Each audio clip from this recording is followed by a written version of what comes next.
الصلاة والسلام عليك يا رسول الله الصلاة والسلام عليك يا حبيب الله الصلاة والسلام عليك يا شفيع المذنبين الصلاة والسلام عليك يا رحمة للعالمين اللهم صل على سيدنا محمد وعلى آله وصحابه وبارك وسلم আমার প্রিয় হুসাইনি মুসলমানেরা, আজ আপনাদের সামনে একজন দাজ্জালের পরিচয় করাই দিব।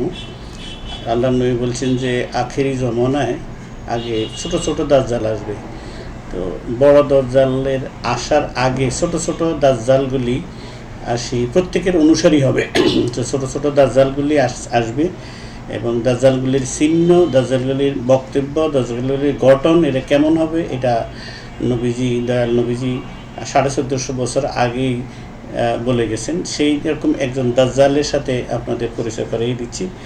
আসলে সমস্যাটা এত হয়েছে যে সারা গায়ে ক্ষত, লবণ দিবে কত, যেদিকে তাকাই দেখি দাজ্জাল আর দাজ্জাল, চতুর্দিকে দাজ্জালদেরই শুধু জয় জয়কার, তাদের অসংখ্য অনুসারী হয়ে গেছে।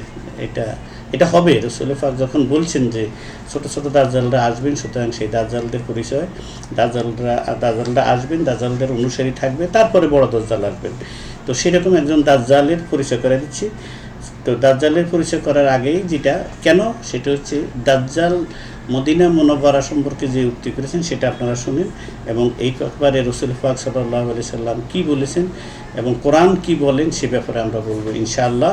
শুধু এইটুকু বলি, মদিনা মুনাওয়ারাতে এমন একটা জায়গা আছে কিয়ামতের ময়দানে, কিয়ামতের দিন যখন পাহাড়গুলো তুলার মতো উড়ে যাবে, যখন সাগরের পানিগুলো সব সয়লাভ হয়ে যাবে, যখন সব কিছু একাকার হয়ে যাবে, সেই দিন পাহাড় পর্বত, কিয়ামতের যে বিভৎস বর্ণনা করা আছে, কিয়ামতের দিন যেদিন সিংহে ফুৎকার দেওয়া হবে, সেদিন কোনো কিছুই আর থাকবে না, সব কিছু বিলীন হয়ে যাবে। কিন্তু সেদিন একটা জায়গা, এই পৃথিবীর জমিনে একটা জায়গা আছে, যেই জায়গাটুকু সেই দিন অবিকল থাকবেন। তো কোন জায়গাটা, সেই বিষয়ে আমরা আমাদের বক্তব্যটা বলবো ইনশাআল্লাহ। আপনারা এই দাজ্জাল বিন কাজ্জাবের বক্তব্যটা শুনেন। এবং তার বাড়ি বোধহয় আমার নোয়াখালী। আল্লাহ তাআলা, আমি শর্মিন্দা যে আমার নোয়াখালীতে, যে নোয়াখালী থেকে মানুষকে হেদায়েতের রাস্তার জন্য আমাদের পূর্বপুরুষদের মধ্য থেকে আলেম ওলামারা সারা বাংলাদেশ ছড়াই ছিটিয়ে গেছিলো, সেই রকম সেই গর্বিত একটা জেলা আমার নোয়াখালী। সেই নোয়াখালী থেকে এরকম একটা কাজ্জাব বিন কাজ্জাব বাইর হবে, কল্পনা করি নাই। আল্লাহ পাক যেন আমাদেরকে হেদায়েত দেয়, এই সমস্ত কাজ্জাব থেকে দূরে থাকতে পারি। তার বক্তব্যটা শুনে। মদিনায় এত ভূমিকম্প হবে, মদিনার মানুষ সব পালিয়ে যাবে, মদিনার মসজিদের উপরে কুত্তা পেশাব করবে, তারও লোক থাকবে না। কিয়ামতের আগে এমন অবস্থাটি হয়ে যাবে। ইমরান বাইতুল মুকাদ্দাস, ঈসা আলাইহিস সালাম আসবেন কোথায়? সিরিয়ার মসজিদে তিনি অবতরণ করবেন। মেহেদী আলাইহিস সালাম ফজরের নামাজ পড়ার জন্য মুসল্লিদেরকে রেডি করবেন। এমন সময় দুইজন ফেরেশতার কাঁধে ভর দিয়ে আস্তে করে সিরিয়ার এক মসজিদে নামবেন ঈসা আলাইহিস। তিনি আসবেন, মেহেদী আলাইহিস সালাম বলবেন আপনি ইমামতি করেন। তিনি বলবেন না, আপনাদের পিছনে নামাজ পড়বো, রাসূলের উম্মত হয়ে আমি দুনিয়াতে এসেছি। রাসায়নিক শক্তি আল্লাহ তাকে দান করবেন, যতদূর দৃষ্টি যাবে নিঃশ্বাস ততদূর চলে যাবে ঈসা আলাইহিস সালাম। রাসূল সাল্লাল্লাহু আলাইহি সাল্লাম বলছেন, পানিতে লবণ যেরকম গলে যায়, ঈসা আলাইহিস সালামের নিঃশ্বাসে কাফের মুশরিকরা এরকম গলে শেষ হয়ে যাবে। আপনারা তার বক্তব্যটা শুনলেন। কোনো মুসলমান, কোনো মুমিন মুসলমান, কোনো ঈমানওয়ালা লোক এই কথা বলতে পারবে না আজ পর্যন্ত 1450 বছরের ইতিহাসে আমাদের কোনো ফতুয়ার কিতাবে, কোনো মাযহাবের কিতাবে, কোনো কোরআনে হাদিসে এমন কোনো জায়গায় এরকম কথা বলা নাই। সে কোনো হাদিসের উল্লেখ করে নাই, সে কোরআনের কোনো আয়াতের রেফারেন্স বলে নাই, কোনো হাদিসের রেফারেন্স বলে নাই, আমাদের কোনো ইমামের, আমাদের আকায়েদের ইমাম, আমাদের শরীয়তের ইমাম, আমাদের তরিকতের ইমাম, আমাদের মাযহাবের ইমাম, কারো কোনো বক্তব্য সেখানে না আইনি নিজে সে এত বড় একটা ফয়সালা দিয়ে দিলেন। তো সেটা কি বললেন আপনারা শুনলেন যে মদিনায় কি হবে, আল্লাহ পাক মাফ করুক, এরকম কথা মুখেও নেওয়া যাবে না। মূলত মদিনা পাক হচ্ছে মুমিনের আত্মা, মুমিনের ইমানদারের ইমান হচ্ছে মদিনাওয়ালা, ইমানদারের কলিজা হচ্ছে মদিনাওয়ালা, ইমানদারের ইমান হচ্ছে মদিনা। আর মদিনা সম্পর্কে দয়াল নবীজি আল্লাহর কাছে দোয়া করে মক্কা থেকে মদিনার ফজিলত 3 গুণ বাড়িয়ে নিয়েছেন। সে ব্যাপারে ইনশাল্লাহ আরেকদিন বলবো কত গুণ ফজিলত, মদিনার ফজিলত নিয়ে ইনশাল্লাহ আর অন্তত 2টা ভিডিও বানাবো যদি আল্লাহ পাক আমাকে হায়াত রাখে, যদি বেঁচে থাকি আমি এবং তৌফিক দেয়। আজকে শুধু বলবো মদিনা সম্বন্ধে আমার দয়াল নবীজি কি বলছেন। রসুল পাক বলতেছেন যে অনেক এলেম আছে, অনেক আমল আছে, এই এলেম এবং আমলের উপরে ভরসা করি যদি কেউ মরতে চাও তাহলে তোমার জন্য জায়গা হচ্ছে মক্কায়। তুমি এলেম, প্রচুর এলেম এবং আমল তোমার রোজা, তোমার নামাজ, তোমার হজ, তোমার যাকাত, তোমার কোরবানি, যত এলেম আছে সব এলেমের উপরে তুমি ভরসা করি যদি মরো তাহলে তোমার মৃত্যু কামনা করো। তোমার এলেম আমলের উপরে যদি তুমি মৃত্যু কামনা করো তাহলে তোমার জন্য জায়গা হচ্ছে মক্কায়। তুমি মক্কার কথা বলো। আর যে ইমানের উপরে বর করে মরতে চাও, ইমান ঠিক নিয়ে, ইমান নিয়ে যে মারা যেতে চাও, ইমান নিয়ে যে আসতে চাও, তাহলে তুমি তোমার মৃত্যু কামনা করবে মদিনায়। কারণ তুমি যদি মদিনায় মারা যাও তুমি হবে আমার প্রতিবেশী, আমি হচ্ছি তোমার ইমান। সুতরাং তুমি যদি আমার প্রতিবেশী হও, আমার মহব্বতে তুমি মারা যাও, আমার ইশক নিয়ে যদি তুমি দুনিয়া থেকে আসো, আমার ভালোবাসা নিয়ে যদি তুমি দুনিয়া থেকে আসো, তাহলে তুমি হয়ে যাবে আমার প্রতিবেশী। আর আমার দায়িত্ব হয়ে যাবে তোমার জন্য সাফায়াত করা। আমি আমার প্রতিবেশীদেরকে নিয়ে কাল ময়দানে মাশর হইব। সুতরাং প্রত্যেক ঈমানওয়ালার আল্লাহর দরবারে ফরিয়াদ করে, আল্লাহ আমার মৃত্যুটা তুমি মদিনা মুনাওয়ারায় নসিব করিও, যাতে আমি আমার রসুলের প্রতিবেশী হতে পারি। যেটা আমি আমার আগের ভিডিওতে রসুলের আব্বা আম্মা সম্বন্ধে বলেছিলাম। আমার রসুলের আব্বা আম্মা, আমার রসুলের আব্বাজান খাজা আবদুল্লাহ, উনি হলেন মক্কার লোক, অথচ উনি পৃথিবী থেকে বিদায় নিলেন মদিনা মুনাওয়ারায়, ওনার মাজার শরীফ মদিনা মুনাওয়ারায়। ওনার আম্মাজান উনিও স্বামীর কবর জিয়ারত করার জন্য শিশুপুত্র আমার দয়াল নবীজিকে সাথে করে তিনি গেলেন স্বামীর কবর জিয়ারত করার জন্য। হুজুরের পিতার কবর জিয়ারতের জন্য যখন সেখানে গেলেন, প্রতিমূর্তি জিয়ারত করে আসার পথে তিনি পৃথিবী থেকে বিদায় নিলেন। ওনারা দুইজনও মদিনা মুনাওয়ারার মাটিতে আছেন, মদিনার সীমানাতে আছেন। কারণ আমার নবীজি মদিনা মুনাওয়ারার জন্য দোয়া করে গেছেন। মদিনার লোকের সম্বন্ধে শত্রুতা পোষণ করলে, মদিনা সম্বন্ধে মনে কোনো বিরূপ ধারণা করলেও তার জায়গা জাহান্নাম, তার কোনো ক্ষমা নাই। সুতরাং এই লোক যা বলছে তাতে জাহান্নাম ছাড়া তো তার কোনো পথ নাই। তাইলে দেখা গেল আমার মৃত্যু, মুমিনের মৃত্যু হবে, এটা তার কামনা থাকবে যে আমার মৃত্যুটা যেন মদিনা মুনাওয়ারা হয়, আমার কবরটা যেন মদিনার গলিতে গলিতে যে কোনো জায়গায় হয়। কারণ মদিনা আমার রসুলের শহর।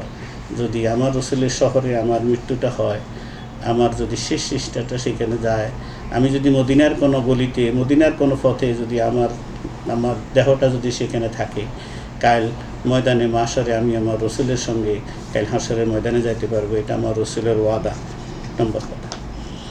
2, বুখারী এবং মুসলিম শরীফে এটা রাবি হচ্ছে হযরতে আবু হুরায়রা রাদিয়াল্লাহু তাআলা আনহু। তিনি বলতেছেন যে আমি সময়ের জন্য আরবি ইবারতগুলো দিলাম না, কিন্তু আমার কাছে আছে। বুখারী এবং মুসলিম শরীফ রাবি আবু হুরায়রা রাদিয়াল্লাহু তাআলা আনহু তিনি বলতেছেন, কিয়ামতের হুজুর পাক সাল্লাল্লাহু আলাইহি সাল্লাম বলছেন যে কিয়ামতের আগে যখন দাজ্জালের ফিতনা বের হবে, এই যে দাজ্জালরা যারা বের হবে, এই তখন এমন একটা সময় আসবে যে মানুষ ইমান নিজে আল্লাহর কাছে পানা চাইবে ইমান বাঁচার জন্য।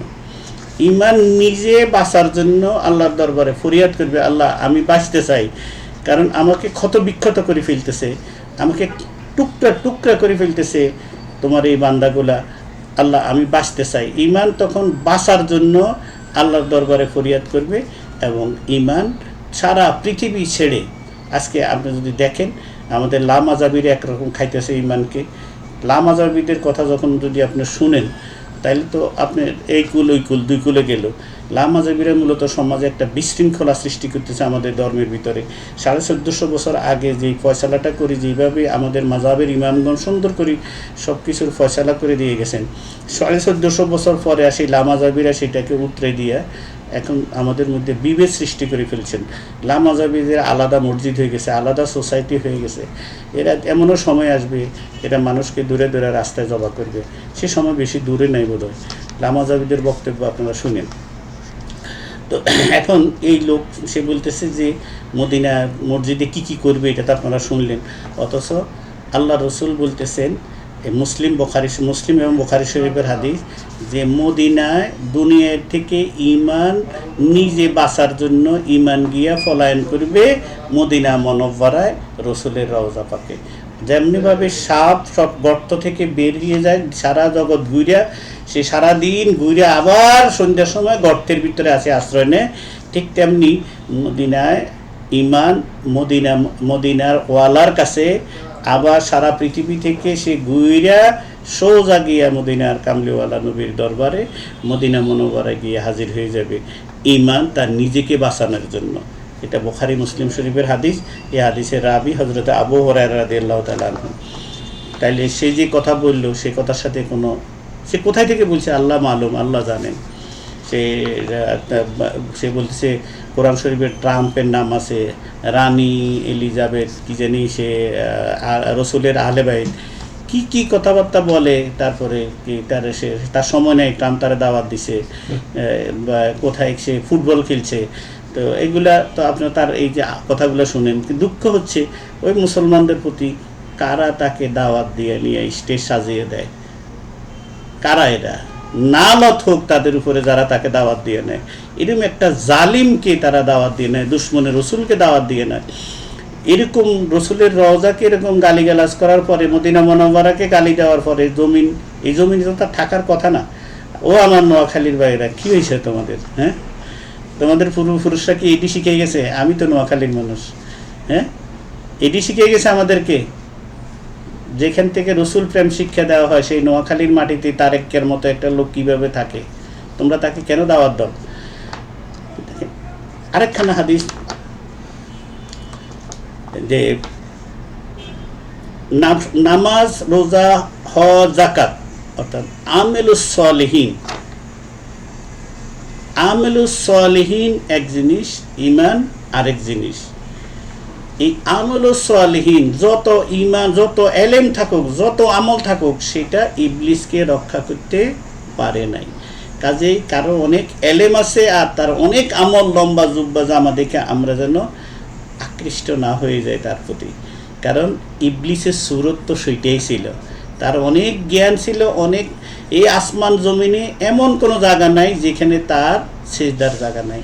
আল্লাহ জিজ্ঞাসা করলেন ইবলিসের যে ইবলিস, যে তোরা তো আমি সেজদা করতে বলছিলাম, তুই সেজদা করলি না কেন? তো সে বললো যে আমি তারে কেন সেজদা করবো, আমি তো তার থেকে উত্তম। তুমি তাকে মাটি দিয়ে বানাইছো, আমি আগুন দিয়ে, তুমি আমাকে আগুন দিয়ে বানাইছো। আমি হইলাম ফেরেশতাদের সর্দার, আমি তাকে কেন সেজদা করব? সে অহংকার করলো এবং অস্বীকার করলো। তার এলেমে আর আমলে তাকে বাঁচাইতে পারে নাই, সে কাফের হয়ে চির জাহান্নামী হয়ে গেল। তো সেই এরকম আমরা যেন যদি দেখি তাকে কাকে মানব? ওই পায়জামা, জুব্বা জাব্বা, পাগড়ি, তারপরে তাহাজ্জুদ, তারপরে নামাজ, প্রথম কাতারে গলার সুর, এইটি দেখে যেন আমরা আকৃষ্ট না হই। আমরা আকৃষ্ট হব কোথায়? যখন দেখব রসুলের পাকের জুতা মোবারক সে মাথায় নিছে কিনা। যদি সে নিজেকে রসুলের মতো মনে করে বা রসুলকে সে নিজের মতো মনে করে অথবা নিজে রসুলের মতো মনে করে, তাইলে তার পাশে আমরা যাব না। তার কাছে যাব যে বলবে যে আমি গোলামে রসুল। শুধু গোলামে রসুলদের কাছে আমরা যাব, তার বাহিরে অন্য কারো কাছে আমরা যাব না। কারণ সে হচ্ছে ইবলিস, শয়তান। সে নিজেকে রসুলের সমকক্ষ মনে করে, অথবা সে হয় নিজের পাল্লায় রসুলকে মাপে, নাইলে রসুলের পাল্লায় নিজেকে উঠাই নেয়। রসুলকে আলা মনে করে না, মনে করে রসুল আমাদের মতোই তো একজন মানুষ। এই গোষ্ঠী থেকে আমরা দূরে থাকব। রসুল আমাদের মতো মানুষ নয়। রসুল বেশক মানুষ, কিন্তু রসুল আমাদের মতো মানুষ নয়। কারণ রসুল মানুষ, রসুলের মতো মানুষ। রসুল বেনজির, রসুলের কোনো নজির নেই। তো রসুলের এইরকম কোনো নজির দেওয়া যাবে না যে রসুল আমার মতো, আমি রসুলের মতো। আল্লাহ রসুল বলতেছেন যে তোমার যত এলেমে থাকুক, তোমার যত আমেলও থাকুক, যত আমেলও সালেহীন থাকুক, কোনো কিছুই তোমার ইমানের হেফাজত করতে পারবে না। ইমানের হেফাজত হবে একমাত্র শুধুমাত্র নিসবতে রসুল্লাহ, আদবে রসুল্লাহ, মোহাব্বতে রসুল্লাহ, ইশকে রসুল্লাহ, জাতের উপরে নট যে রসুলের হাদিসের উপরে, রসুলের জাতে রসুলের উপরে, ব্যক্তি রসুলের উপরে মহব্বত, ব্যক্তি রসুলের আদব, ব্যক্তি রসুলের মহব্বত, ব্যক্তি রসুলের মহব্বতে ইশকে একমাত্র আমাদের ইমানকে বাঁচাইতে পারে। সুতরাং আমরা আমাদের ইমানকে বাঁচানোর জন্যই জাতে রসুল্লাহর উপরে, জাতে রসুলের মহব্বতের উপরে আমরা ফানা হয়ে যাব ইনশাআল্লাহ। আল্লাহ পাক আমাদেরকে যেন তৌফিক দেয়। আরেকখানে হাদিস রাবি হচ্ছেন হযরত আব্দুল্লাহ ইবনে ওমর রাদিয়াল্লাহু তাআলা আনহু, তিরমিজি এবং নাসাই। তিরমিজি নাসাই হাদিসের অনেক কিতাবে গ্রন্থে এটা আছে, আমি তিরমিজি এবং নাসাই থেকে দেখে নিয়েছি। যেমন বলছে যে আমার উম্মত যদি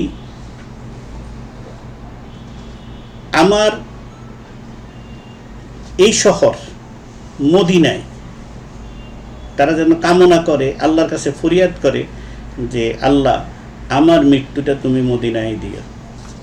আল্লাহ রসুল এটা রাবি হচ্ছেন আব্দুল্লাহ ইবনে ওমর, তিনি বলতেছেন যে আমার উম্মত যদি পারে, আমার উম্মতে যেন এই কাজটাই করে, কি যে আল্লাহ নবীর শহর মদিনায় মুনওয়ারায়, মদিনার অলিতে গলিতে তুমি আমাকে মৃত্যু দিও। যে আমার এই শহরে মৃত্যুবরণ করবে সে আমার শাফায়াত লাভ করে আমার সাথেই জান্নাতে যাবে, কারণ প্রতিবেশীকে ফেলে তো আমি হাসরের ময়দানে যাব না। তো ইমান বাঁচানোর জন্যেই আমার দয়াল নবীজি মৃত্যুর জিকির করেছেন যে আমার জিন্দিগিটা হবে ইসলামের উপরে, মৃত্যুটা হবে ইমানের উপরে। তো নবীজি বলতেছেন যে ইমানটা বাঁচাইয়া কবরে আসতে গেলে তুমি আল্লাহর কাছেও আমার উম্মত ফরিয়াদ করো যে আল্লাহ আমার মৌতটা তুমি মদিনার শহরে দিও, মদিনাতে দিও। এখন প্রশ্ন হলো যে বলুন যে আমি যদি সারা পৃথিবীতে এত মুসলমান, কেমনে সবাই মদিনা যাইতো? অনেকের তো যাওয়ার নসিবও নাই, তাহলে কীভাবে মদিনা শরীফে গিয়ে আমরা মৃত্যুবরণ করব? মূলত পৃথিবীর যেই প্রান্তেই থাকেন না কেন, যদি মহব্বতে রসুল, আদবে রসুল, ইশকে রসুল থাকে, রসুলের জুতা মোবারকের নিচে আমরা আশ্রয় নিয়ে থাকি, পৃথিবীর যেখানেই মারা যাই না কেন, আমরা যেন রসুলের ইজমের উপরে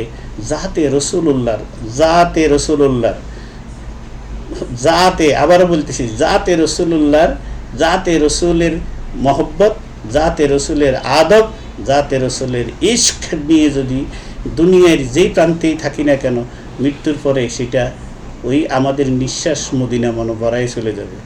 কারণ পৃথিবীর যে যাকে ভালোবাসে তার সাথে তার হাসর নাসর হবে, যে প্রান্তেই মারা যায় না কেন। যদি আমরা মদিনায় নাও যেতে পারি, কান্নাকাটি করতে হবে যে আল্লাহ আমার মৃত্যুটা তুমি মদিনাতেই দিও।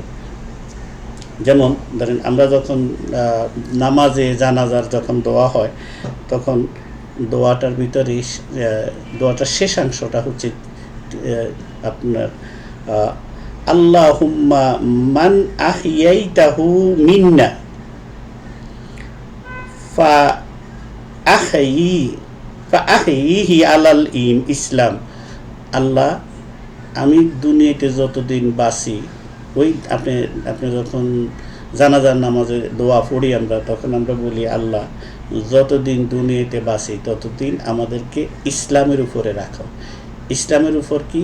ইসলামের যে বিধিবিধান, ইসলামের যে শরিয়া, ইসলামের যে আহকাম, এই ফরজ, ওয়াজিব, সুন্নত, নফল, মুস্তাহাব সব কিছুর উপরেই যেন আমরা আমাদের জিন্দিগিটা কাটে, ইসলামের উপরে। আর কি বলি, ওয়ামান তাওয়াফাইতাহু মিন্না ফাতাওয়াফাহু আলাল ঈমান। আমাদের মৃত্যুটা যখন দিবা আল্লাহ ঈমানের উপরেই তুমি দিবা। তাইলে সারা জিন্দিগি ভর আপনি যত আমল করলেন, এলেম করলেন, কিন্তু মৌতের সময় যদি ঈমান নসিব না হয় তাইলে কোনো কিছুই আপনার কাজে আসবে না। সেই জন্য আল্লাহর হাবিব শিখিয়ে দিয়ে গেছেন, তুমি আমার উম্মত সবসময় কানবা আল্লাহ আমার মুখটাকে তুমি মদিনার গলিতেই দিও, কারণ মদিনার গলিতেই ইমানের সাথে ইমান পাওয়া যায়। সুতরাং যেইখানে আল্লাহ রসুল সাহিত্য, যেখানে রসুলের রওজা, যেখানে ইমান, সেখানে এইরকম সেই জায়গা সম্বন্ধে এরকম বলার পরে এই লোকটা কি মানুষ তো দূরের কথা, তাকে কি কোনো জানোয়ারের কথা, কোনো পৃথিবীর কোনো জানোয়ারও রসুল, কারণ সব জানোয়ারই রসুলের কি আদব করে, সকল জানোয়ার আল্লাহ বলতেছেন হাবিব আপনি তো দেখছেন যে পৃথিবীর সকল সৃষ্টি আমার বন্দিগি করে, আপনি সকলে আমার রসুল সকল প্রাণীর সকল সৃষ্টিজীবের ভাষা বুঝে, তো সেই সকল সৃষ্টিজীব আমার দয়াল নবীকে আদব করে, সম্মান করে, মহব্বত করে। শুধু এই মানব জাতির এইরকম কিছু কুলাঙ্গার আমার রসুলের শহর মদিনা সম্পর্কে এরকম কথা বলছেন। কেয়ামতের আগে, যেটা আমি শুরু করেছিলাম, কেয়ামতের দিন সব কিছু তছনছ হয়ে যাবে, কিন্তু রসুলের রওজা থেকে শুরু করি রিয়াজুল জান্নাহ, মসজিদের মিম্বার পর্যন্ত, যারা হজে গেছেন, যারা মসজিদে নববীতে গেছেন, সেখানে 2 রাকাত নামাজ পড়ার সুযোগ হয়। এখন আগে রেজিস্ট্রেশন করতে হয়, তারপর এই সুযোগটা পাওয়া যায়। এখন তো আর আগের জমানা নাই, এখন মানুষ আর মানুষ, সুযোগ পাওয়া যায় না। সারাত দিন 24 ঘন্টায় মানুষ সেখানে যাইতেছে ওই 2 রাকাত নামাজ পড়ার জন্য। তো ওই যে রিয়াজুল জান্নাহ, রসুলের রওজা থেকে মসজিদের মিম্বার পর্যন্ত রিয়াজুল জান্নাহ যেই জায়গাটা আছে, সেই জায়গাটা কেয়ামতের দিন যখন সারা পৃথিবী শূন্য বিশূন্য হয়ে যাবে, পুরা সৃষ্টি জগৎ সেদিন যখন শূন্য বিশূন্য হয়ে যাবে কেয়ামতের দিন, সেই দিনও আমার নবীর রওজা থেকে মিম্বার পর্যন্ত রিয়াজুল জান্নাহ এই জায়গাটা যেইভাবে আছে এইভাবে থাকবে, কারণ ওটা জান্নাত কিয়ামতের দিন শূন্য বিশূন্য হবে না। সুতরাং ওই জান্নাত সেই দিন টিকে থাকবে, যেখান থেকে আমার রসুল পাক কাল ময়দানে মাশরে আসবেন। সুতরাং যেই জায়গাটুকু কিয়ামতের দিনে অটল থাকবেন, সেই জায়গা কিয়ামতের কি বললেন, কি হয়ে যাবে। তো আল্লাহ পাক এরকম মোল্লা থেকে, মালানা থেকে, এরকম মুন্সি থেকে, এরকম জাহেল থেকে, এরকম দাজ্জাল থেকে আমাদের কওমকে, আমাদের বংশধরদের, আমার ভাই, আমার বোন, আমার সন্তানদেরকে, আমাদের আওলাদদেরকে যেন হেফাজতে রাখেন। আমরা সকলেই যেন এরকম লোকদের থেকে দূরে থাকি, তাদের সান্নিধ্য লাভ করি, যাদের সান্নিধ্য লাভ করার জন্য আল্লাহ পাক কোরআনে মাজিদে বলে দিয়েছেন যে তোমরা সান্নিধ্য লাভ করবে ইহদিনাস সিরাতাল মুস্তাকিম সিরাতাল্লাযিনা আনআমতা আলাইহিম, যাদের উপর আল্লাহ রাজি খুশি তাদের সান্নিধ্য লাভ করি। 5 পারায় গিয়ে আল্লাহ বলে দিয়েছেন আনআমাল্লাহু আলাইহিম মিনান নাবিয়িনা ওয়া সিদ্দিকিনা ওয়া শুহাদাই ওয়া সালিহিন। এই 4 শ্রেণীর লোকদের সান্নিধ্যে আমরা যেন থাকি এবং ওনাদের কদমে দূরে যেন আমরা কাল ময়দানে মাশরে উঠতে পারি। আল্লাহ পাক আমাদের নসিব করুন, সবাইকে আল্লাহ পাক বুঝার তৌফিক দান করুন। ওমা আলাইনা ইল্লাল বালাগুল মুবিন।